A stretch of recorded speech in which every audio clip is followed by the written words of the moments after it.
সহজপাঠের প্রথম পাতার যে লোগোটা থাকে সেই লোগোটা হচ্ছে এই গাছেরই। ওনার কারুকার্যের এতটাই প্রতিভা ছিল, ও ছুঁড়ে ছুঁড়ে উনি স্ট্যাচুটাকে ওভাবে তৈরি মানে পুরো দাঁড় করে দিত।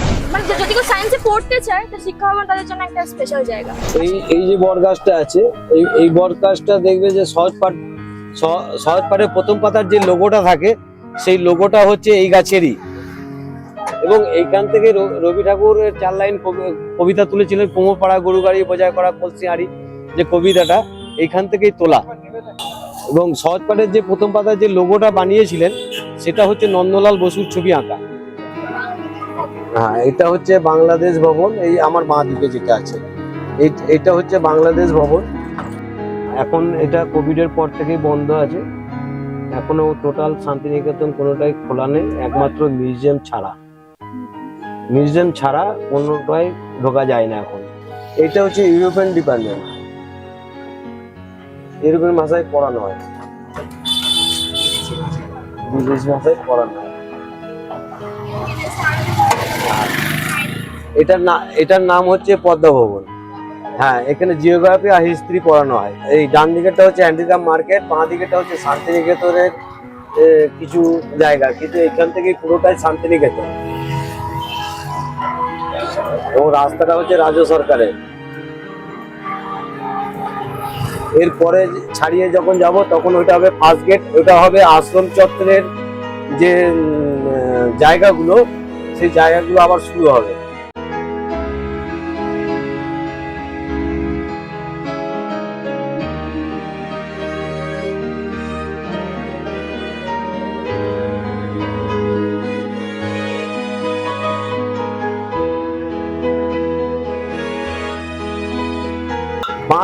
বাঁ দিকেরটা প্রথমটা হচ্ছে ফার্স্ট গেট।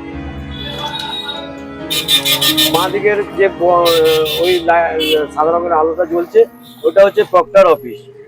আর ডান দিকের যে বড় বিল্ডিংটা হচ্ছে সমস্ত শান্তিনিকেতনের যে কাজকর্ম হয় সেটার হেড অফিস হচ্ছে এইটা, যেটাকে বলা হয় সেন্ট্রাল অফিস। তার উল্টো দিকে একটা বিল্ডিং আছে, হ্যাঁ ডান দিকেই পড়বে, সেটা হচ্ছে লাইব্রেরি। এইখানটাতে হলুদ রঙের যে আলোটা জ্বলছে ওটা হচ্ছে হিন্দি ভবন। তারপরে হচ্ছে ক্যান্টিন, তারপরে হচ্ছে চীনা ডিপার্টমেন্ট, চাইনিজ ভাষাতে যেটা পড়ানো হয়। প্রথমটা হচ্ছে হলুদ রঙের যে বাড়িটা দেখতে পাচ্ছি ওটা হচ্ছে হিন্দি ভবন। আমাদের বিশ্বভারতী কিংবা শান্তিনিকেতনকে যে কারণে বিশ্ববিদ্যালয় বলা হয়, ওপেন ইউনিভার্সিটি, সেগুলো হচ্ছে দেখুন দূরে কিছু কিছু জায়গায় ব্ল্যাক বোর্ড দেওয়া আছে এইখানটাতে। অর্থাৎ শান্তিনিকেতনের বিশ্বভারতী সেন্ট্রাল লাইব্রেরি, যেখানে প্রায় কয়েক লক্ষ বই আছে, যেটা রবীন্দ্রনাথের আমল থেকে আজ অবধি এই সেন্ট্রাল লাইব্রেরি বিখ্যাত। এখানে এমন কোনো বই নেই হয়তো যে পাওয়া যায় না, তো এটা কেন্দ্রীয় গ্রন্থাগার বা সেন্ট্রাল লাইব্রেরি বলা হয়।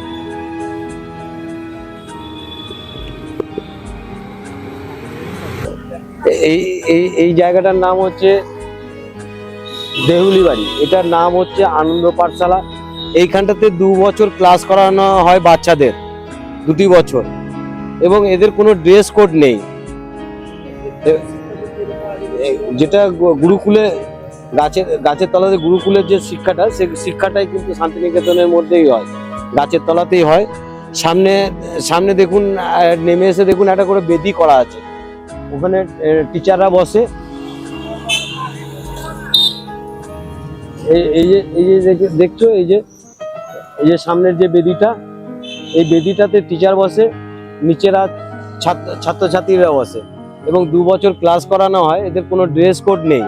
গীতাঞ্জলিটা এইখানটাতেই শেষ করেছিলেন। 1911 সালে নমিনেট হয়, 1913 সালে নোবেল পুরস্কার পান নবীন ঠাকুর। কুয়ো আছে ডান দিকে জায়গাটা, যে জায়গাটার নাম হচ্ছে পান্থশালা। আগেকার দিনে এই রাস্তার উপরে জলের খুব সংকট ছিল তখনকার দিনে, তার জন্য একটা কুয়ো, মানে শান্তিনিকেতনের মধ্যে ম্যাক্সিমাম জায়গায় কুয়ো কাটা আছে, ম্যাক্সিমাম জায়গায়। সেই কুয়োগুলোতে জল খাওয়ার ব্যবস্থাই থাকতো, এবং পথচারীরা যখন যাওয়া আসা করতো তখন বসে জল খেয়ে তারপরে যাওয়া আসা করতো। এটা হচ্ছে রবি ঠাকুরের বাড়ি। এখন আগে ঢুকতে দিত, এখন ঢুকতে দেয় না। এটা পেছন দিকটা, ঠিক আছে।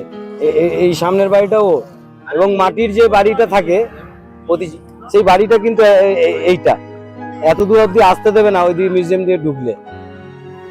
এটা পেছন দিক।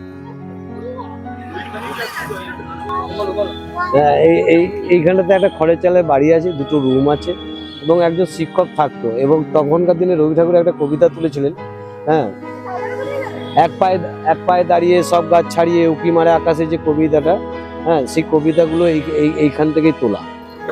এইটা হচ্ছে প্রার্থনা স্থল কিংবা উপাসনা গৃহ, যেটা বুধবারে খোলা হয় সকালের দিকে 6টার সময়, হ্যাঁ, এবং গানের মাধ্যমে প্রার্থনা করা হয়।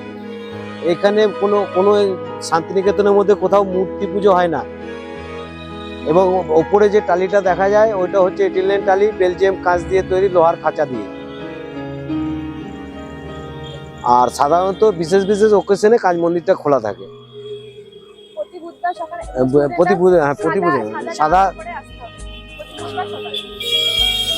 মানে যে কেউ এলাও আছে, যে কেউ এলাও আছে, মানে ওই আপনাকে ওই রেলিং এর ভেতরে ঢুকতে দেবে না, বাইরে থেকে দাঁড়িয়ে প্রার্থনাটা দেখতে পাবে।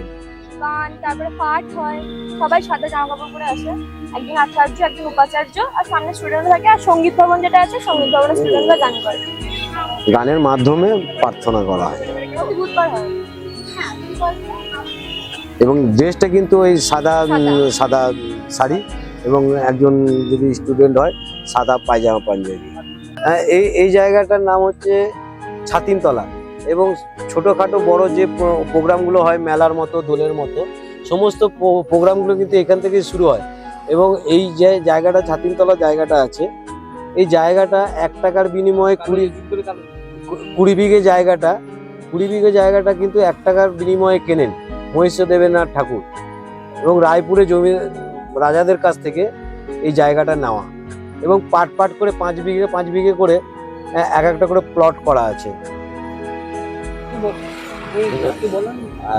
এবং এক একটা পাটে যেমন ধরে নিন বকুল বীথি, শাল বীথি, আমরাকুঞ্জ, হ্যাঁ, গৌড় প্রাঙ্গণ, ঘড়িঘর, ঘন্টাঘর, হ্যাঁ, পুরো জায়গাটা এই 20 বিঘের এরিয়ার ভেতরে। এবং 1 টাকার বিনিময়ে এই পুরো 20 বিঘে জায়গাটা কেনা হয়। আর বাঁ দিকে দেখো একটা স্ট্যাচু দাঁড়িয়ে আছে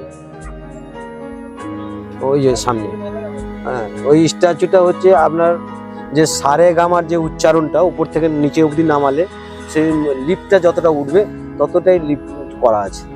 হ্যাঁ, আগেকার দিনে যে ধান ফলে হুইসেল মারতো, যে কাজের তাগিদে তারা যেত আর কি, খুব তাড়াহুড়ো করে, পেছনে বাচ্চাটা ছুটছে, আঁচলা ধরে টানছে, এবং ওটাকে মাসি বলতে পারো। হ্যাঁ, মায়ের থেকে মাসির দরদ বেশি। মাসি তখন হাতটা ধরে এরকম করে বাচ্চাটাকে আগলাচ্ছে। সেই দৃশ্যটাকে তুলে ধরেছেন রামকিঙ্কর বেজ, এবং চুন সুরকি দিয়ে এটা পুরো স্ট্রাকচারটা বানানো। এরপরে যেটা আছে স্ট্যাচুটা, দেখো মাথা নেই। আগেকার দিনে যে ধানগুলো হতো সেটা 4.5 ফুট 5 ফুট করে হতো।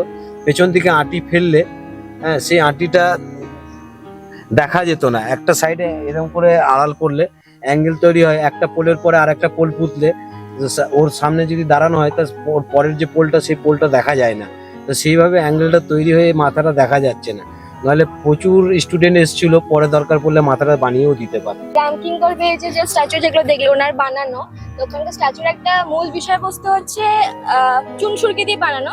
তো চুন সুরকি দিয়ে বানানো মানে চুন সুরকিটা কিন্তু প্লেন ভাবে নেই, যদি কাছ থেকে দেখে বুঝতে পারবে, দূর থেকে কিন্তু ছুঁড়ে বানানো হতো। তো ওনার কারুকার্যের এতটাই প্রতিভা ছিল, ওই ছুঁড়ে উনি স্ট্যাচুটাকে ওইভাবে তৈরি মানে পুরো দাঁড় করে দিত, যে একটা অত বড় একটা স্ট্যাচু কিন্তু ওই তখনকার দিনে ওপরে উঠে বা কিছু না, শুধু দূর থেকে ছুঁড়ে ওইভাবে বানানো হতো পুরো ব্যাপারটা। ওটাই ওনার স্ট্যাচুর জন্য একটা স্পেশালিটি। ওটা এখন বিশ্বভারতী একটা কলা ভবনের স্টুডেন্ট আছে, ওরা ওই স্ট্রাকচারটাকে এখনো অনেক ফলো করে। ওরা এখানে অনেক করে থাকে। এখন দেখা যায় যে অনেক স্ট্যাচু বানিয়েছে, তো সেগুলো ওরকম প্রপার সিমেন্ট দিয়ে বা কিছু দিয়ে করে না, ওরকম সিমেন্ট বালিটাকে ছোট করে, যাতে একটা সেই খোঁচা ভাব থাকে, দেখতে একটা অ্যাস্থেটিক ভাব লাগে। ওটা রামকিঙ্কর পেয়েছে ওখান থেকেই আসা, মানে ওই ধারণা। এখানে ধরো ফিজিক্স কেমিস্ট্রি বায়োলজি যেগুলো আছে, এখানে স্পেশালিটি হচ্ছে ল্যাব। এখানকার যে ল্যাবগুলো আছে, এখানে তুমি অন্যান্য ইউনিভার্সিটি বা কলেজে ওই ল্যাবগুলো দেখতে পাবে না।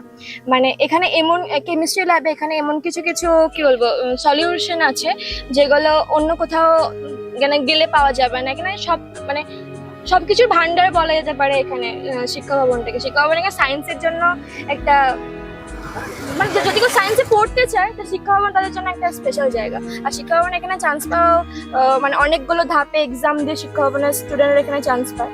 তো বিশ্বভারতী শিক্ষা ভবন এই জন্য স্পেশালিটি, বিশেষ করে ল্যাবের জন্য।